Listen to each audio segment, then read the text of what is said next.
교통정보센터에서 정현정입니다.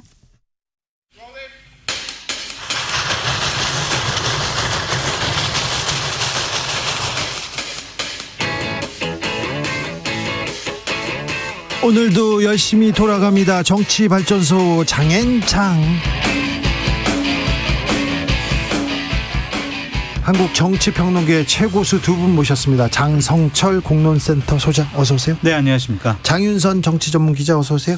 네, 안녕하세요. 네. 민주당 소식부터 좀 물어봐야 되겠어요. 돈봉투 의혹의 핵심 인물로 지목된 송영길 전 대표의 전직 보좌관이 어제 구속됐습니다. 자, 돈봉투 사건은 어떻게 되는 건가요? 송영길 전 대표 요새 행보가 이상하다 이런 지적도 있던데. 네. 이상하다기보다는 매우 위험하다. 위험하죠. 라고 얘기를 하고 있어요. 하는 사람들 많습니다. 네, 전직 당대표인데 그래도. 네. 어찌됐든 그런데 민주당 내부 오늘 제가 취재를 해봤더니 어쨌든 검찰은 조만간 현역 의원들이 누군지를 네. 특정을 하고 그걸 마무리를 소환하겠다. 한 다음에 차례로 불러서 네. 조사를 병행한다. 이제 이런 방침이 검찰 내부의 방침으로 정해진 것 같습니다. 네.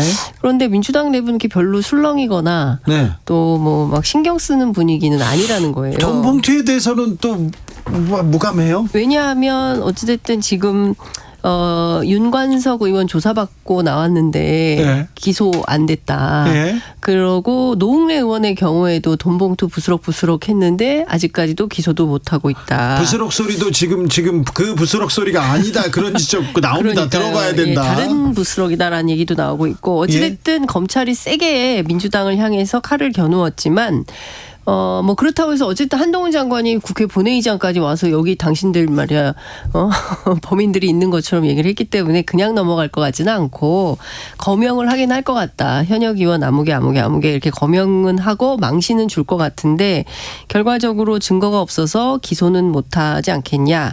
그러니까 혐의가 있다라고 검찰은 계속 주장을 하겠으나 입증은 불가능할 거다. 이제 이렇게 보고 있는 것 같습니다. 네. 바람이죠. 보고 있는 것이 아니라. 그렇습니까? 그렇게 됐으면 좋겠다. 민주당에서는 사실 돈봉투 의혹에 대해서 얘기하는 사람이 별로 없어요. 송영길 전 대표 왜 그래? 이 얘기는 좀 합니다. 근데 현실적으로 여러 가지 뭐 정황상의 증거라든지 증언이라든지 뭐 녹취록이라든지 여러 가지가 있으니까 검찰에서 뭐 그냥 넘어가지는 않을 것 같아요. 지켜보시죠, 뭐. 그럴까요? 이것도 처음에 9,800이었다가 전체 지금 6,750으로 내려갔고 어쨌든 내부에서는 뭐 이런저런 얘기들이 많이 있으나 결국에는 다 이게 전문이고 들었다. 뭐 전문 증거고 전원이고 그렇기 때문에 어려워요. 예, 입증이 굉장히 어려울 거다. 어려운 수사다 이렇게 얘기를 하더라고요. 어려워요. 예. 네. CCTV도 없을 걸 뭐 이렇게 얘기하더라고요. 어찌 진행되는지 좀 보자고요. 자, 녹취록이 있기 때문에 또 검찰에서는 계속해서 의원들 거명하고 부를 거는 같습니다. 예, 거기까지는 갈 것 거기까지는 같습니다. 갈 거라고 네. 보더라고요. 민주당에서는 아무튼 별로 관심이 없다. 네. 여기에 대해서는 너희 검찰 해봐라 되는가 보자 이렇게 얘기하고 있습니다. 민주당 주변에서는 다 이 얘기만 하고 있습니다. 최근에 추미애 전 법무부 장관 얘기. 화이팅. 화이팅. 왜 화이팅? 누가 화이팅? 누구를 추미애 전 향해서? 장관 화이팅. 뭐예요 그게? 네. 왜 화이팅이에요? 왜 지금 왜 이런 발언을 직접 전직 대통령과 왜 그랬을까요? 그러니까 이제 추미애 전 장관의 얘기가 있고요. 네. 그다음에 추미애 전 장관이 왜 그럴까를 바라보는 민주당 내부의 여러 가지 갈래가 있는데요. 들어봅시다. 어쨌든 첫 번째 추미애 전 장관은 이런 생각인 것 같아요. 추윤 갈등의 핵심은 그 검경 수사권 조정을 비롯한 검찰 개혁이었잖아요. 그러니까 당시에 본인이 주도해서 잘 하고 있었는데 그리고 잘하려고 했었는데 그것이 윤석열 총장의 반발로 잘 안 됐던 문제들이 있었다. 이것이 사실은 당과 대통령의 도움이 있었다면 더 잘 될 수 있었는데 과정에서 본인이 꺾이게 됐다. 거기에서 상당한 아쉬움이 있다. 이제 이런 내용을 좀 얘기를 하는 것 같고요. 제가 러프하게 정리를 해서 네. 무슨 얘기인지 잘 잡히지 않을 텐데 조만간 또 한번 정리해서 말씀을 드리고 이런 것 같고 예. 민주당 내부에서는 정계복귀 과정으로 인식한다. 그렇죠. 예, 그리고 총선과 대선을 앞두고 윤석열의 대항마는 나다. 이제 이런 인식이 이익을 좀 윤석열 대통령의 상대는 나다. 내가 상대하겠다. 이런 그러면- 시그널 아니냐. 근데- 이런 이미지 아니냐. 이런 얘기를 하고 있어요. 근데 그렇다면 윤석열 정권에서 뭐 검찰 개혁이라든지 검찰이라든지 검찰 수사라든지 다른 얘기를 해야 되는데 문재인 전 대통령 얘기가 지금 이렇게 먼저 나왔죠. 예. 그다음에 왜 그런 이낙연 전 거냐. 대표. 예. 그러니까 어쨌든 대통령을 겨냥을 해야 본인에 대한 주목도가 생겨서 그런 거 아니냐라고 민주당 내부에서 평가를 하고 있는데요. 제가 한 오늘 서너 명의 민주당 현역 의원들 전화를 해서 추미애 전 장관의 최근 행보와 관련해서 어떻게 보냐고 물어봤더니 다 좋은 평가가 없어요. 그러니까 추미애 대표하고 가까웠던 분들도 이 바람직하지 않다 이렇게 평가를 하고 있고요. 무엇보다 민주당 안에서는 사실 내년 총선 앞두고 중도 확장을 해야 되는데 좀 부담이 된다. 그리고 추윤 갈등이 다시 소환되는 것도 부담스럽다. 민주당 입장에서는 내년 총선은 어쨌든 윤석열 정부 심판 선거로 치러야 되는데 조국, 송영길, 추미애 과거의 인물들이 자꾸 소환이 되면서 전선을 흐리고 있다. 이거 매우 바람직하지 않다. 이런 얘기를 하고 있고 한 초선 의원은 굉장히 직격탄을 날리던데요. 추미애 전 대표의 최근 행보에 대해서 다들 비웃어요. 이런 말을 하고 있습니다. 대통령을 저격한 것은 이건 상도의도 아니다. 노욕 아니냐 이런 얘기까지 들립니다. 이 시점에서 왜 이런 발언을 했느냐. 네. 그걸 우리가 판단을 해봐야 되겠죠. 예. 저는 세 가지 이유라고 봅니다. 세 가지. 네, 첫 번째, 내 탓 아니야. 내 책임 아니야. 윤석열 정권이 들어선 것은 내 책임이 아니야. 근데 많은 분들은 추윤 갈등 때문에 당신이 윤석열 검찰총장 키워줬잖아. 그래가지고 국민검사로 만들어줬고 대권 후보까지 만들어준 거 아니야. 이런 얘기가 많이 나왔잖아요. 네. 지금 윤석열 정권에 대한 여러 가지 비판적인 목소리가 나오고 아니 저 윤석열 정권 어떻게 타도해야 되는데 이런 목소리가 민주당과 민주진영에서 나오니까 네. 그래서 책임론에서부터 벗어나려고 하는 것이다 라고 말씀을 드리고 두 번째는 저 정치할 거예요. 저 출마할 거예요. 그러한 선언이다라고 볼 수밖에 없습니다. 정치인들이 갑자기 사라졌다가 나타나가지고 어떠한 얘기나 메시지나 행보를 보이는 거는요. 그냥 공천과 출마를 딱 공천과 출마라는 방정식에 넣어서 네. 생각을 해보면 네. 해답이 나와요. 네. 그래서 내년에 나 배지 달고 싶어 그런 의지의 표현이고 세 번째는 나 이재명 편이야 라고 보여집니다. 그러니까 문재인 전 대통령을 공격을 하고 이낙연 전 대표를 공격을 했잖아요. 네. 그런 것들은 이재명 대표 체제에 힘을 실어주기 위한 하나의 의지의 표현이다라고 보여지는데 이분은 어떠한 의도를 갖고 여러 가지 일들을 했지만 다헛발질이었어요. 민주당을 쑥대밭으로 만든 두 가지의 중요한 분기점이 있었는데 하나는 김경수 지사를 감옥으로 보낸 드루킹 특검. 이거 댓글 조작이 있는 것 같아. 이거 국민의힘 보수파 쪽에서 하는 것 같아. 라고 했지만 결국에는 민주당이 대선 과정 중에서 업무방해 댓글 조작한 거 아니냐. 그것 때문에 김경수 지사가 감옥에 갔었고요.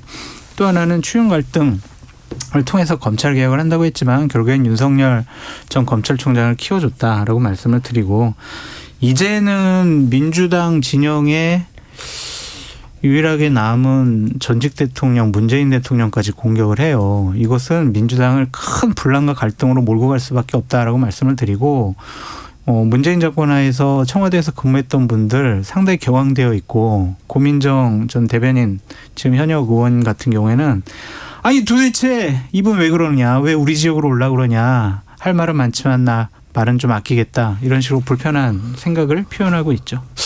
광진은 아니라고 그러더라고요. 그래요? 네? 광진은 아니다. 광진 아니래요? 이낙연 전 대표가 지역에서 내일 문재인 전 대통령을 네. 예방합니다. 그 전에 이렇게 나왔어요. 네. 이것도 왜 그럴까요? 이거 참. 왜 만나냐고요? 아니요. 이낙연 전 대표에 대해서 매우 안 좋아요. 네. 뭐라고 해야 되는 분노가 매우, 있어요. 네, 그리고 제가 취재해 보니까 추미애 대표만큼 이낙연 대표를 잘 아는 사람이 없다. 그러니까 속속들이 잘 알고 있다. 그래서 더 세게 공격할 거다. 이제라는 얘기를 하는데 이런 것 같아요. 그러니까 추미애 대표에 지난 대선 대해서 때도 이낙연 전 대표 많이 공격했거든요. 예. 그러니까 좀 민주당이 그러니까 추미애 대표 이런 얘기를 하더라고요. 민주당이 지금 좀 세게 싸워야 되는데 윤석열 그렇죠. 정부가 너무 좀 무도하게 움직이고 있으면 그에 맞춰서 야당이 민주당도 또 강하게 붙어서 싸워야 되는데 너무 못 싸우고 있다. 그런데 가만히 민주당 의원들을 들여다보면 안 싸우는 것 같다. 그러니까 개혁에 적극적이지 않은 것 같다. 그래서 본인 같은 정치인들이 좀 필요한 것 같다. 이런 생각을 하는 것 같고요. 본인은. 네, 그리고 이낙연 대표가 사실은 대표 시절에 더 개혁적으로 민주당이 나갈 수 있었음에도 불구하고 발목을 잡은 장본인이 바로 이낙연 대표다라는 인식이 있는 것 같아요. 그러니까 그 내부에는 이러저러한 갈등들이 좀 있는 것이죠. 그리고 민주당 안에는 이런 시각도 있어요. 당시에 검찰 개혁을 할 때 추미애 대표가 법무부 장관으로 가보니 검찰 내부의 어떤 담합, 카르텔 뭐 이런 게 보이더라. 그래서 실제로 검찰 개혁을 제대로 해야겠다라는 판단을 가지고 붙었는데 실제로 그 결과는 벌집만 쑤셔놓은 것이고 결과적으로 된 게 없는 이런 상황을 만든 장본인 아니냐. 그에 대한 비판도 상당히 있더라고요. 그러니까 이분들이 전력이 있잖아요. 추미애 전 장관 같은 경우에는 고 노무현 대통령 탄핵에 앞장섰던 분이에요. 그런 분이 다시 민주당에서 당대표를 했으면은 네. 여러 가지 민주당과 민주당 진영을 위해서 큰 어른 같은 역할을 해야 되는데 과거의 전력, 과거의 본인의 행보, 판단 이런 것들은 현재와 미래를 보는 중요한 판단 기준이 되는데 이런 분이 아직도 민주당 진영에서 정치를 하겠다라고 생각하는 것 자체가 민주당으로서는 비극적인 일이다라고 말씀드려요. 구정회님께서 추 전 장관 당시에 잘하고 있었는데 중도 하차시켰으니 그렇겠죠 얘기하시고요. 이완숙님께서는 추미애 전 장관 민주당에 도움이 안 됩니다 이렇게 얘기하십니다. 메이플님께서는 민주당도 참 듣고 싶은 것만 듣고 보고 싶은 것만 보는 참 민주당 한심합니다. 근데 이럴 수 있어요. 네? 그러니까 이분들이 그러니까 조국 그다음에 추미애 이런 분들이 민주당 진영에서 공천을 받아서 내년 총선에 출마하기는 저는 0%에 가깝다고 보여지거든요. 근데 이렇게 노이즈 마케팅을 해서 결국에는 옛날처럼 신당 창당? 네, 비례정당을 창당을 해서 그래도 윤석열 정권과 윤석열 대통령과 싸울 사람은 우리가 필요합니다라고 해서 그 얘기도 지난번에 있어요. 열린 민주당 네. 열린민주당의 길을 가기 위해서 네. 그 노이즈 추미애 마케팅. 대표하고 철험회 네. 뭐 이렇게 해서 만들 수도 있다는. 근데 이것은 네. 현실화되지 않은 가정이고 사실 뭐 예측을 해보는 정치권 거죠. 주변에서 늘 나오는 뭐 이러저러한 얘기들 중에 하나인데 현실 가능성이 높아 보이지는 않아요. 그러니까 예를 들면은 최강욱 의원 같은 경우도 지금 비례대표 의원이잖아요. 그러니까 지역구에 출마하지 않으면은 내년에 다시 배지를 비례대표로 다시 달지는 못할 거란 말이에요.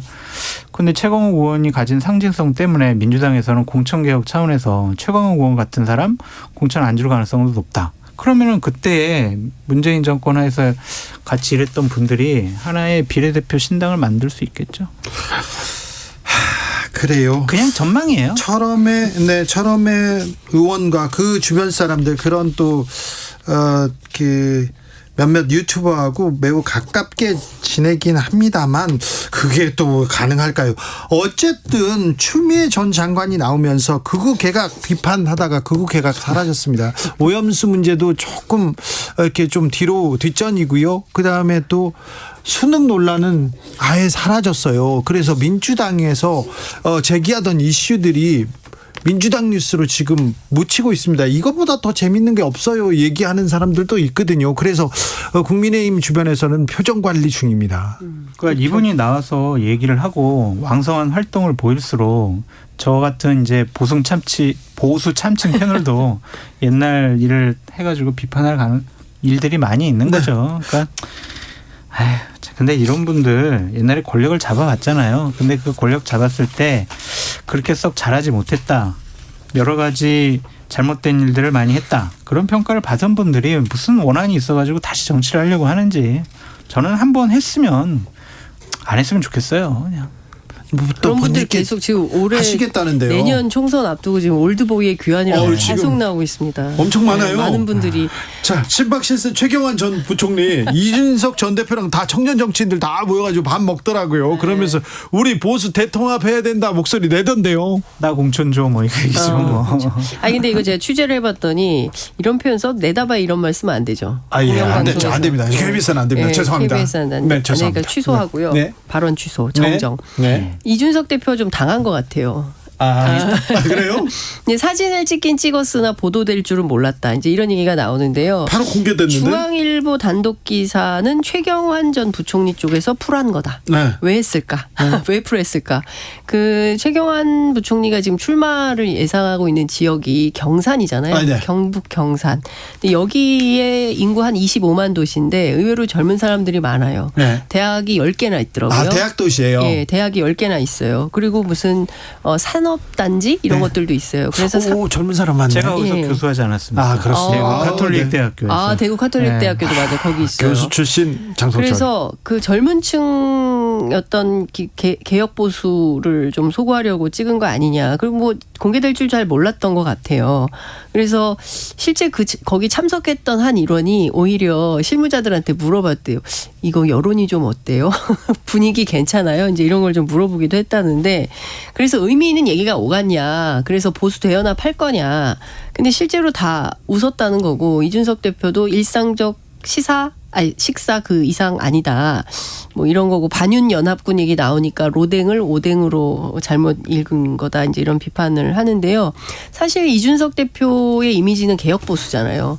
그런데 최경환 경제부총리는 국정농단 세력이잖아요. 네. 두 분이 만나서 왜 만나서 밥 먹었을까요? 그러니까요. 아니 그러니까 뭐 이랬던 것 같아요. 뭐 자기 서울 올라가는데 이 대표 그 혹시 주변에 뭐 친구들 같이 밥 먹을 사람들 있으면 언제 밥 먹읍시다. 밥은 먹을 수 있죠. 정치 선배가 밥을 먹자고 하니까. 근데 이렇게 정치적으로 활용될 거라고는 생각을 못했던 것 같아요. 근데 여하튼 재미있는 뉴스가 하나 있어요.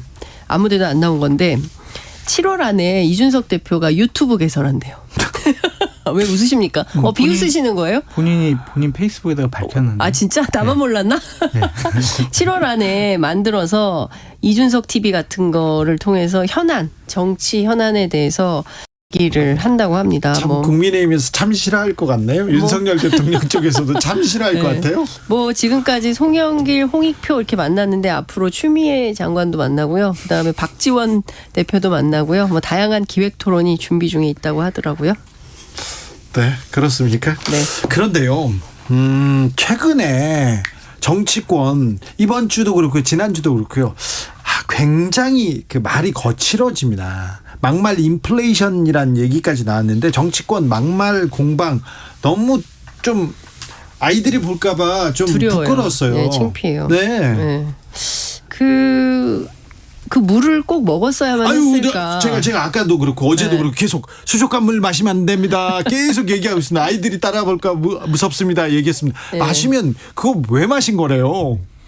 뇌송송 뭐 그것 때문에 아니, 민주당이 선전선동한 것이 잘못됐다라는 것을 보여주기 위해서 마셨다. 바닷물을 마시는 사람이 어디 있고 수족관 물을 그 물고기가 배설한 거 그다음에 항생제 많아요. 저는 그 옆에서 그걸 지켜보던 그 상인 사장님들 표정 놀란 거 보세요. 놀란 게 아니라 저걸 왜 먹지 한심하다는 듯이 쳐다보는 그분들의 표정에서 네. 국민들의 민심을 그냥 그대로 반영한 것이다. 그렇게 보여져요. 제가 그것도 결국에는요. 공천 때문에 그래요. 그러니까 좀 참 멀쩡한 분들도 정치 시작하면 많이 이상해져요. 공천 그러니까 때문에. 김영선 의원과 총선 앞두고. 네, 김영선 의원 같은 경우도 내년에 창원에서 다시 공천 받아서 당선되면 6선 아니에요? 그러면은 국회의장. 국회의장, 할수 국회 부의장 있잖아요. 하실 분인데. 그러니까 총선에 내년 공천에 무조건 목을 매야 되는 거예요. 근데 저는 더 웃긴 거는 그걸 좀 말리다가 먹어보라고 해가지고 따라 마셔요. 먹은 유성걸 의원도 더 웃겨요. 저는. 아니 먹어보시라고 그러니 권유하니까 또 안 먹을 수가 없어요. 처음에는 말렸다고요. 카메라가 막 돌아가고 이러는데 어떻게 안 먹겠어요. 오늘도 또 그래서 좀 한심해요. 오늘 기자들 만나서도 먹을만하다 이렇게 또 얘기하셨어요. 이게 계속 노량진 수산시장을 가니까 어찌됐든 뭐 매상은 올라서 좋을 것 같긴 한데 팔긴 하지만 그분들의 그런 어이없는 행동들에 대해서 국민들의 판단은 어느 지점에 있는지 네. 좀 그걸 좀 생각하면서 노량진에 가셔야 되지 않을까라는 생각이 좀 듭니다. 네. 어종에 따라서 수질을 다르게 관리한대요. 그래요. 대게용, 네. 그다음에 활어용, 네. 뭐 배설물 당연히 있고요. 네. 그 특히 일부 횟집에서는요, 네, 수족관에다 항생제 씁니다. 네. 그러니까 네, 그리고 먹으면 안 되는 예. 이끼 제거. 이끼 제거제. 예. 네, 또 있습니다. 이게 참 아유 답답합니다. 창피해요. 네. 한마디로. 물 마시면 안 되죠. 안 돼요. 안 되고요. 또 그건 아니, 제가 물어봤어요. 노량진 수산시장 경영기획부에 취재했어요. 네. 지금까지 여기 온 저기 뭐 회사로 온 분들 중에 수조에 있는 물을 떠서 직접 마신 분이 있습니까? 없죠. 지금까지 그런 시민은 없었다. 아니 근데 그렇더라고 하더라도 이게 민주당의 뭡니까, 임정석 이게. 의원은 뭐 똥은 먹을 수 있지만 오염수는 먹을 수 없다 이런 식으로 또 그러니까 표현이 너무 거칠고 네. 품격이라는 게 없나라는 생각이 좀 간첩, 듭니다. 마약 계속 그랬잖아요. 제가 저희 정치권에 그러니까 어떤 계신 정치인들의 발언의 수준이 이게 뭡니까? 정치하시는 분들에게 드리고 싶은 말씀은 뭐냐면 후쿠시마 오염수도 마시지 마시고 똥도 드시지 마시고 수족관에 있는 그 물도 드시지 마시고 좀 국민들 생각 좀 하시라. 그러니까 좀 정상의 발언을 했으면 좋겠어요. 정상적인 발언, 정상적인 행동. 정말 창피해요. 근데 이런 분들이 만약에 국회 부의장 되고 막 이런다고 생각해 보세요. 정말 좀 이해할 수가 없어요. 그리고 막 후쿠시마 오염수 반대 결의안 그거 통과시키면서 본인은 일본 여행 가는 그 상의하고 이게 말이 김영선도 됩니까? 그렇고 하여튼 다 이상해요 지금. 수준이 다. 정말 네. 창피합니다. 근데 계속 거칠어져요. 지난주에 비해서도. 그게 그렇고. 다 그렇죠. 총선 앞두고 있어서 그래요. 그래서 상대를 나쁜 사람 프레임에 가둬놔야 본인들의 당이 국민들에게 선택받을 가능성이 높다라고 생각을 하니까 무조건 이제 공격을 하고 더 험한 말로 하고 에스컬레이터 되는 거예요. 계속. 제가 오늘 정치권 한 관계자한테 얘기를 들었는데 장제원 의원이 동료 의원한테 이런 말을 했대요. 우리 선거 전략 별거 없다. 30% 똘똘 말아서 좋은 정책 몇 개 내고 선거한다. 민주당보다 한 석만 많아도 된다. 이런 말을 했다는 얘기를 한 현역 의원, 다선 의원이 전해주던데 무슨 얘기냐면 그러니까 일단 민주당보다 다수 의석을 차지하는 게 목표인 거죠. 그러니까 뭐 태극기가 됐든 보수가 됐든 극우 세력이 결집시킨다. 됐든 최대한 지지층을 결집시키는 게 목표고 사실은 선거에 이기려면 중도 확장 전술을 써야 되는데 거기에는 지금 관심이 없는 거죠. 최대한 모아서 40% 만들고 그다음에 다음 포션으로 가는데 이렇게 되면 안 모입니다. 지금 다수- 보면요. 네. 다수석이 왜 중요하냐면 한 석이라도 많으면 네. 국회의장을 가져올 수 그렇죠. 있어요. 그게 그리고 핵심이죠. 또 상임위. 네. 상임위 엄청나거든. 그러니까 입법, 뭐 사법, 행정 다 손아귀에 질 수 있는. 그러니까 한석 싸움을 하는 거예요. 네. 그런데 민주당이 지금 국민들이 조금 더 신경 써야 될 부분이 지금 언론인 것 같습니다. 박성중 의원실에서요 일부 방송사에 패널 명단 내놔라 하면서 섭외 기준표가 뭐 어디 있냐 이렇게 했는데 또요? 기준표가 어디 있어요? 또 했어요? 네. 또 박성중 내셨어요. 의원이요? 네. 그럼 박성중 의원을 우리 주진우 라이브에서 불러가지고 그러니까 왜 고정 출연을 그러시냐고. 한번 아니요. 출연. 안 오세요. 왜 안 오세요? 국민 저희가 와달라고 여러 번 요청했는데 안 오시더라고요. 제가 얘기할게요. 근데 네, 제가 얘기할게요. 친하신가 나오시라고. 보다. 아니 그런데 지금 계속해서 언론에 대해서 언론의 이 압박 나중에 언론 탄압이다 이런 비판으로 이어질 수 있거든요. 박성중 의원은 그거는 나중 일이다. 일단 나는 서초의 의원으로서 일단은 내가 방송 정상화에 선봉했으면 그 서초라는 지역에서 내가 3선을 할 수가 있다. 다시 공천을 받을 수가 있다. 검사들이 아무리 공천을 받으려고 해도 내가 방송 정상화에 선봉장 역할을 하면은 이건 정상화는 아니고요. 근데 아니 본인들이 그렇게 네. 얘기를 하잖아요. 그런데 네. 그러니까 그 언어의 오염이에요. 언어의 이게 오염? 그렇죠. 정상이 뭐예요? 이게 지금 우리처럼 하는 게 이게 방송 정상이지. 패널들을 규정해서 뭐 파란색, 빨간색, 검정색으로 참칭이다, 칠해가지고 이런 건안 됩니다. 무슨 보수 참칭이라고 괜찮아요. 규정하고 그게 비정상인 거죠. 그걸 비정상이고 이게 정상인 건데 정상을 비정상으로 만들면서 정상화한다고 우기거나 주장하면 그게 이상한 거죠. 근데 국민들은 다 알아요. 그게 비정상인지. 그러니까 참 근데 장성철 소장님 말대로 네. 이 정치인의 말, 행동 그 뒤에다가 공천이에요. 그리고 예, 배지 이렇게 넣어보면 거의 맞아요. 맞아요. 그냥 그 지역에서 공천 받으려고 하는 거예요. 왜냐하면 공천 받으면은 그 당선이잖아요. 확정이잖아요. 그렇죠. 3선이면은 여러 가지 일들을 할 수가 있겠죠. 중진 의원, 상임위원장 다 할 수 있잖아요. 가능성이 매우 높아집니다. 확정은 아니더라도. 그러니까요. 저는 그래서 저는 국민의 판단과 결정, 정치에 대한 관심, 네. 무관심하면 절대 안 됩니다. 그렇습니다. 예. 네. 주진우 라이브 꼭 보셔야 됩니다. 네, 잘 해보겠습니다. 청취율 자, 조사 기간 맞죠? 네. 네. 장성철, 장윤선 두 분 감사합니다. 감사합니다. 네, 고맙습니다. 저는 내일 다시 올게요. 게시판에 선물